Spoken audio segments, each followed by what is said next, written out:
Thank you for choosing OECD Podcast.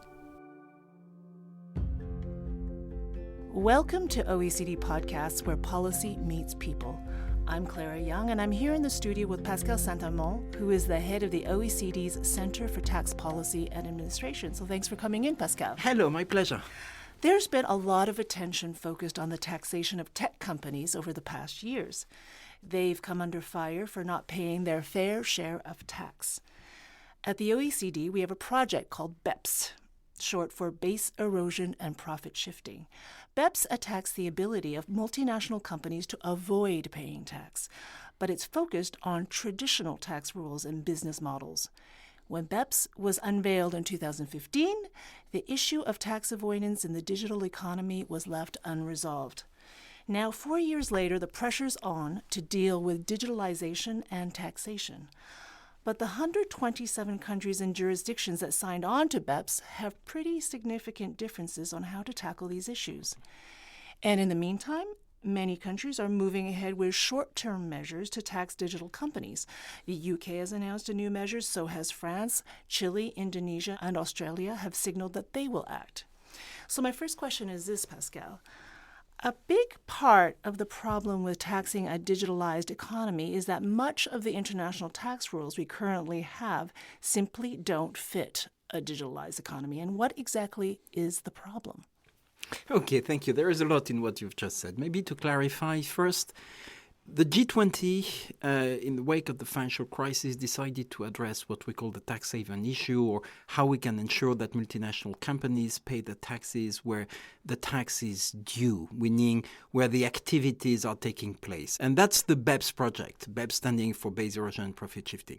And all countries agree on BEPS. 15 measures being implemented. We are now monitoring the implementation. And this is a pretty significant change. The time where you could shift profits to a tax haven without any constraint legally has come to an end. You can no longer take advantage of tax techniques like treaty shopping or hybrid mismatches, stuff which is for tax geeks, but which means that you could avoid taxes legally by putting your profit in tax haven. This is over. In other words, the implementation of BEPS is putting an end to this. We still need probably another couple of years for all the countries to have completed the implementation of BEPS.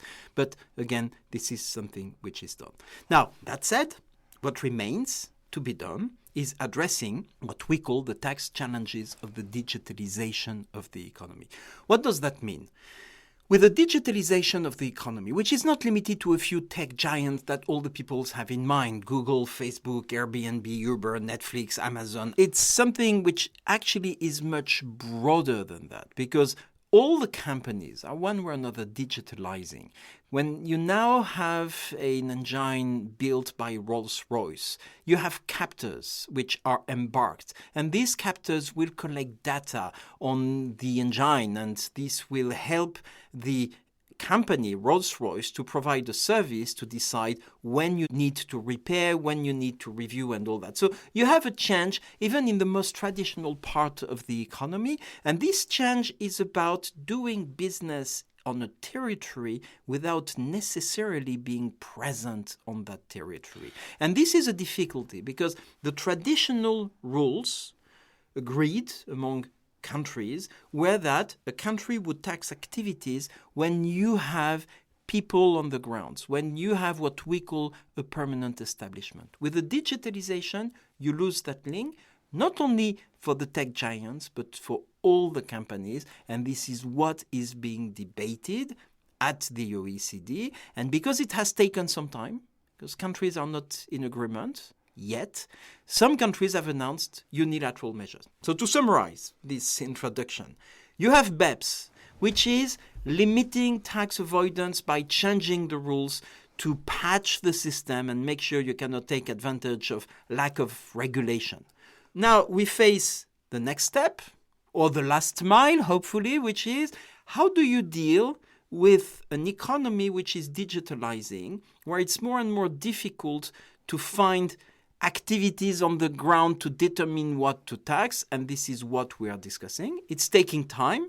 It's taking time because for a few years the US was opposed to any form of conversation. So countries said, we cannot find any solution. We'll take unilateral measures. You quoted France, the UK, the European Union, Chile, and a few others. But all these countries, now that the US has said, let's engage in a real conversation, they're working, and we're at the point where we are exploring concrete solutions to address the tax challenges of the digitalization of the economy. I understand what you say about how now, the whole economy is digitalizing, so it doesn't really make sense just to focus on companies like Google and Amazon, all that. But I think that the focus on them is also because of the problem of what you say, the non-physical presence of companies that are headquartered in low-tax jurisdictions. And that's the case that we see with these tech companies. No, as I've told you, it's not some tech companies. It's something which is pervasive. So people over-focus on a few companies, and that's wrong. It's the wrong approach, and it's misleading. You think that you could find a solution for a few companies, where actually if you try to explore that, you will see that it's too limited and doesn't address the issue. There may be some solution on what we call highly digitalized business model for a few of these companies, Google, Facebook, the advertisement, or the platforms like Uber or Airbnb. That's what we call the UK proposal. The UK is suggesting that we could focus on highly digitalized business model and change the international rules only to that extent. But many other countries think that it's too limited. You don't even catch all the tech companies. And actually, beyond the tech companies, what is at stake is to be able to tax on the territories where the services are provided or the sales of goods are taking place, tax more in these jurisdictions. So what the OECD is currently discussing is a set of solutions, the UK being one of them, quite limited, but broader solution, like an American proposal to give more rights to tax to the market jurisdictions, whatever the product is, whether it's a digital service or whether it's a good. And you also have India, which said, well, we need to explore how we can give more recognition to the market jurisdiction. So this is what the debate now looks like, and this debate will take place in the next 18 months. So the shift in international taxation that we are about to discuss is then to look at taxation of revenue that is from the places or the countries where consumers are consuming these services or these goods, and not so much in the countries where companies are headquartered or where they have declared themselves as a permanent establishment. Is that correct? We're not talking about a complete shift. The current rules provide for profits, residual profit, the big profit you're making after paying the factories, the manufacturers, the R&D, and so on. What is left? What we're talking about here is changing the rules. Currently, what is left is supposed to go to the headquarter countries, the country where the company is headquartered. And some countries are now saying there should be a fairer share of that going to the market jurisdiction. Now, you have many options possible, and this is what the discussion will be focusing on. You can use a marketing intangible approach. You can use a significant What do you mean by a economic- marketing intangible, just for people who are not familiar with Well, it? it's a bit technical, so I'm not sure we want to get into the details of marketing intangible, but it's an approach which would say, if you want to operate in a country, you need to invest on marketing. And all this investment should trigger a return which should go to that country. So that's the marketing intangible. Among all the intangibles of a company, the brands and many other intangibles, you have some which are related to marketing, and therefore they're linked to the market. And through that link, the market should be able to tax.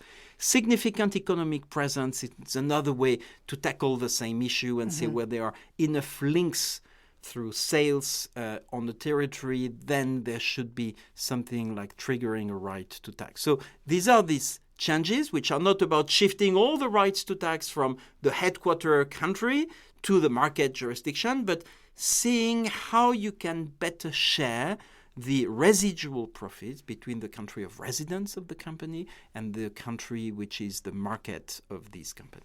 Okay.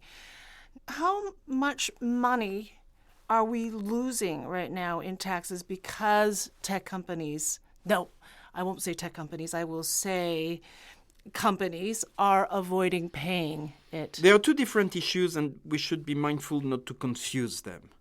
One issue is BEPS, tax avoidance. Tax avoidance, what is at stake is between 150 to 250, $100 billion a year. So you have almost $250 billion of US dollars, which is lost through tax avoidance by multinational companies. And this should be reduced by the implementation of the BEPS project. Already.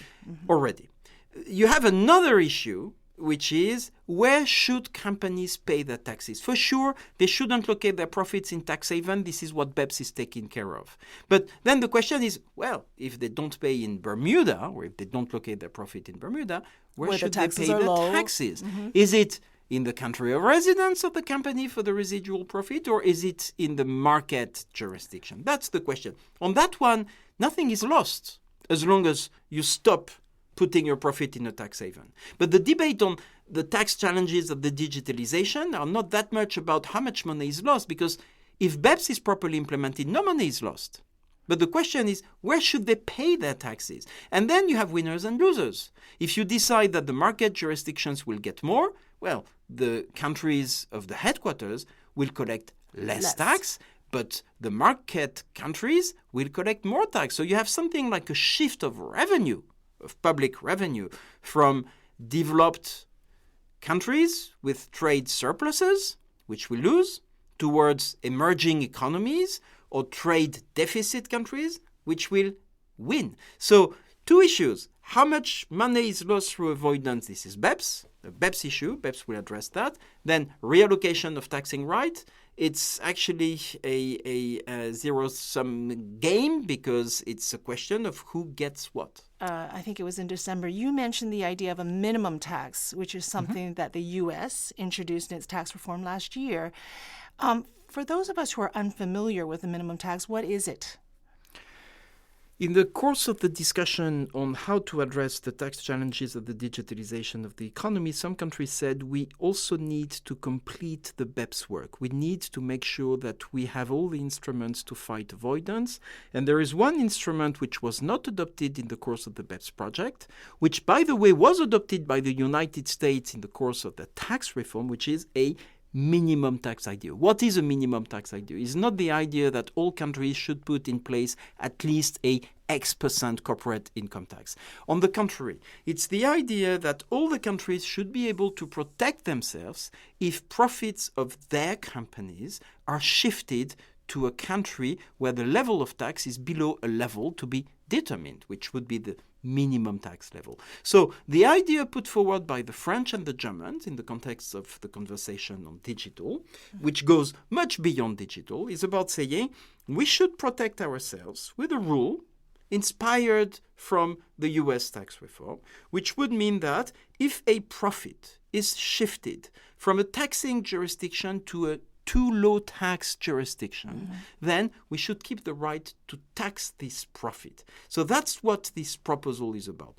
In the case where it's your company which is investing abroad and shifting the profit abroad, or whether it's a foreign company doing business on your territory, you're a taxing country, and you can see the profit shifting to a tax haven. And then when the profit leaves, you would deny the deductibility or you would tax it so that at least it's taxed at the minimum rate. So this is a quite interesting proposal, which again is already implemented in the US, and that France and Germany and a few other countries, including the US, say, well, this should become a global standard. So how would the globalization of a minimum tax, how does that work in step with these talks about moving taxation to market jurisdictions? We currently have two pillars to be explored in the context of the work we do on digital.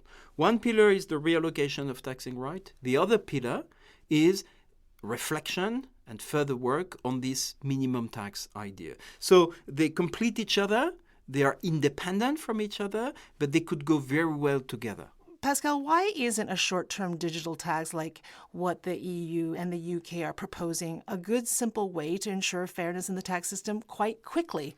Because countries cannot decide on their own on a system which actually is interdependent. So you can do something. The European Union has proposed a digital service tax, doesn't seem to get agreement nor unanimity, or the UK announced that they will, in case the OECD would fail, enact something.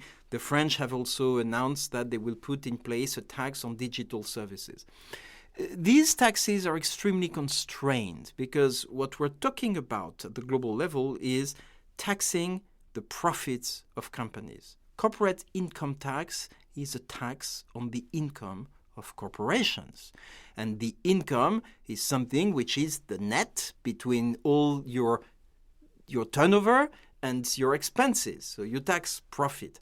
Countries cannot act unilaterally on the profit because they are bound by tax treaties and international constraints. Thus, the need for all the countries to get in agreement, which takes time. Thus, the question, well, why don't we do something quick and dirty on our own? Well, because what you can do there is extremely limited because it's outside the scope of tax treaties. What can you do? You can do a tax on transactions. Well, you already have VAT, so you add another layer of tax on transactions. And taxing transactions, that's like an excise duty, is something that the taxpayers, the users, the consumers will have to pay in addition to VAT. So it's an extra burden. So it's an extra burden on the people protesting on the fact that Facebook and Google don't pay enough taxes. So you can see here you have a limitation. And this has pretty negative spillovers on the economy. I'm not saying that there is no reason for doing that. People are angry. There is a need to show that there is some move. And it's hard for governments to say, oh, we don't do anything before we have a global agreement, which may take a couple of years. But these measures are limited in what they can achieve. And at the end of the day, it's the people in the street which will have to pay for this. So you can see that you may want politically to send a signal, and that I think everybody understands, but you have to recognize that this is extremely constrained and that this quick and dirty idea is not a great idea, even though it may be necessary for political reasons. Because you mentioned a couple of years, what's the timeline now? The timeline is to get agreement on a program of work on the different proposals which have been tabled, including this minimum tax idea or reallocation of taxing right, the two pillars that the OECD is working on. Agreement on the program of work by May so that we can report that to the G20 finance ministers in June. And then we will work. We will implement this program of work with the view of getting refined hypotheses, refined solutions, but developed solutions, because we need to develop technically all these elements so that by the end of 2020, which is the deadline which has been fixed to the OECD since 2015, by the end of 2020, we should be able to provide a technical solution which would be politically agreed by all the members of the inclusive framework so that they are just to implement this solution. This will require political commitment from the governments, seriousness from the governments, walking the walk and not only talking the talk. And we understand that there is a lot at stake. If you change the allocation of profit, the allocation of taxing right, you may have an impact on the budgets. That's serious, and countries need to be serious. This is why they need a few more months to reflect on the consequences. But again, who has said we need to change the system urgently? The countries which were not happy because the tax challenges of the digitalisation of the economy had not been addressed. And that's why they need to reconcile the need to move fast to address these challenges while taking the time necessary to make sure that when you change fundamental rules, you don't do things which you wouldn't master. So that's the conundrum, but I'm confident that by the end of 2020, we may have a solution. You have your work cut out for you, Pascal. Thank you very much, and thank you for listening to OECD Podcasts. I'm Clara Young. To find out more about the OECD's work on tax, go to oecd.org/tax. To listen to other OECD podcasts, find us on iTunes, Spotify, Google Podcast, and SoundCloud/OECD.